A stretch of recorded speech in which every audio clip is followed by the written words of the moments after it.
avec surtout le rapport qui a été fait par la Cour de compte, rapport que nous avons reçu depuis hier et qui nous a permis de voir quelles sont les différentes critiques et les différentes analyses qui ont été faites par la Cour de compte. Et nous avons relevé effectivement certaines observations.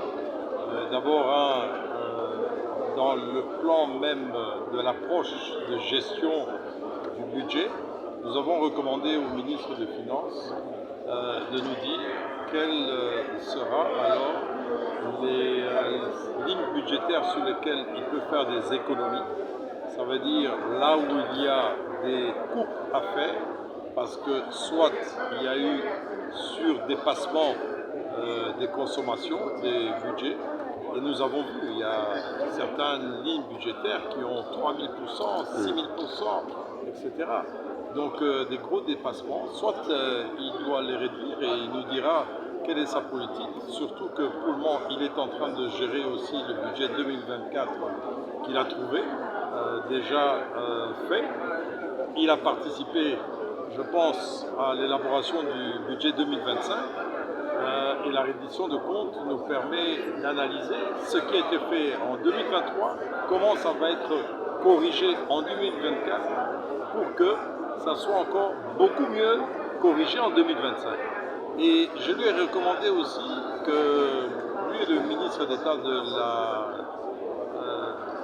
du budget, d'avoir des ateliers avec certains ordonnateurs, donc à savoir dans les provinces déjà, parce qu'il y a une partie qui est affectée, les crédits d'investissement c'est pour le compte des provinces, mais il y a aussi au niveau national avec les différents chefs des ordonnateurs, donc des ministres, et ceux qui ont été délégués aussi par les ministres des Finances, qui sont les gestionnaires des établissements publics et ceux qui alimentent les fonds spéciaux, donc qui sont des organismes pourtant qui ont la personnalité juridique et qui devraient normalement être plongés dans le budget annexe, que cela aussi puisse tenir des ateliers pour le respect du budget. Parce que parfois quand on lit le budget, on a l'impression que c'est du copier-coller, les services ont travaillé, on a équilibré les comptes,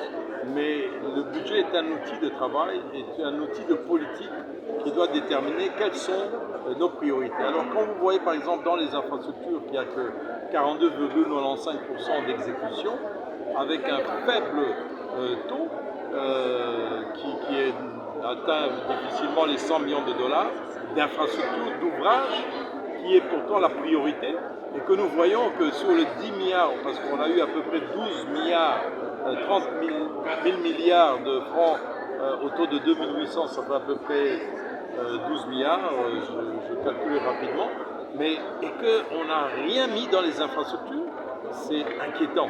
Et je dis, et ça c'est la lutte que nous allons mener, c'est que nous devons avoir des infrastructures qui soient faites, mais à des prix corrects, et qui doivent avoir un budget.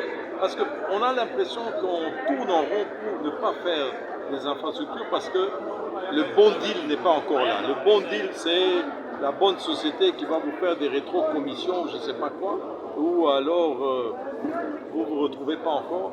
Et ça, c'est une question très importante. Vous voyez la situation de Kinshasa, la situation des territoires. Nous avons recommandé aussi que les routes à l'intérieur puissent être faites en stabilisé, parce qu'on n'a pas assez d'argent pour faire les routes en asphalte ou en béton, et que les stabiliser d'expérience, je sais que ça coûte à peu près 50 000 dollars et que ça peut durer pendant plus de 10 ans. Et donc voilà des innovations qui doivent être faites, mais le calcul doit être aussi pour le ministre des Finances de savoir quels sont les dividendes avec la DGRAD sur les dividendes des entreprises publiques et des autres recettes, parce qu'on ne doit pas tout laisser seulement auprès des régies financières qui font une pression fiscale sur les entreprises qui existent, les industries, les commerces, etc. Il faut aussi innover pour trouver d'autres recettes. On a le pétrole, On parle toujours, et puis le pétrole pour le moment est très faible, atteint à peine 1% sur le budget. Et on n'a qu'une seule société pétrolière qui participe au budget.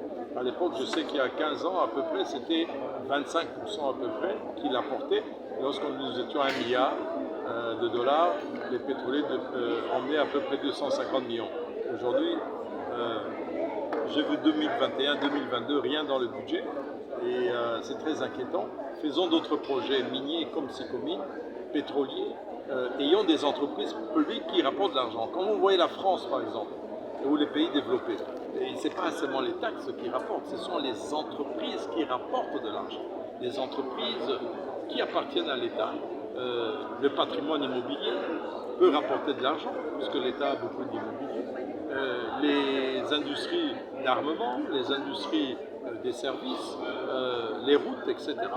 Mais nous, ici, on a des recettes que de la DGI, de la DGRAD, de la DGDA et des pétroliers, et très faiblement dans le budget annexe, Foner, etc. Mais on ne voit pas la GECAMIN, on ne voit pas Sokimo, on ne voit pas toutes ces entreprises publiques qui appartiennent à l'État, et on ne voit pas la SNCS, on ne voit pas l'OCC, qui sont quand même des recettes très importantes pour la République démocratique du Congo.